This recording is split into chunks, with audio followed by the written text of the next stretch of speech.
बिस्मिल्लाहिर्रहमानिर्रहीम कुल अरअयतकुम इन आताकुम अज़ाबुल्लाहि औ अततकुमुस्साअतु अग़ैरल्लाहि तदऊन इन कुंतुम सादिक़ीन। अवां फरमायो भला ॿुधायो त जेकॾहिं तव्हां ते अल्लाह जो अज़ाब अची वञे या तव्हां ते क़यामत अची वञे त छा अल्लाह खां सवा कंहिं ॿिए खे पुकारींदो जेकॾहिं तव्हां सचा आहियो। बल इय्याहु तदऊन फयक्शिफु मा तदऊन इलैहि इन शाअ व तंसौन मा तुशरिकून। बल्कि तव्हां उन ई अल्लाह खे पुकारींदो पोइ जेकॾहिं अल्लाह घुरे त उहो मुसीबत हटाए जंहिंजी तरफ़ तव्हां उनखे पुकारींदो ऐं तव्हां शरीकनि खे विसारे छॾींदो। वलक़द अरसलना इला उममिन मिन क़ब्लिक फ़अख़ज़नाहुम बिलबअसाइ वद्दर्राइ लअल्लहुम यतदर्रऊन।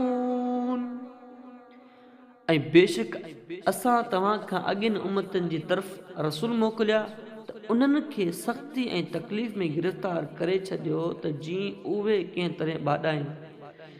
फलौला इज़ जाअहुम बअसुना तदर्रऊ वलाकिन क़सत क़ुलूबुहुम वज़य्यन लहुमुश्शैतानु मा कानू यअमलून।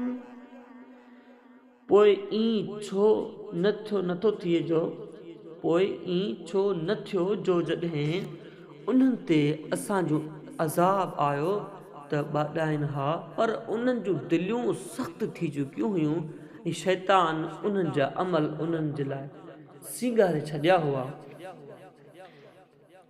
फलम्मा नसू मा ज़ुक्किरू बिही फ़तहना अलैहिम अबवाब कुल्लि शैइ हत्ता इज़ा फ़रिहू बिमा ऊतू अख़ज़नाहुम बग़ततन फ़इज़ा हुम मुब्लिसून।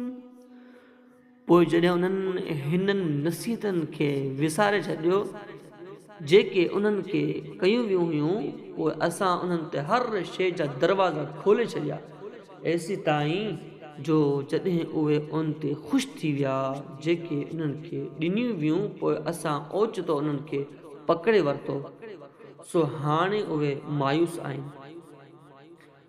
फ़क़ुतिअ दाबिरुल क़ौमिल्लज़ीन ज़लमू वल्हम्दुलिल्लाहि रब्बिल आलमीन।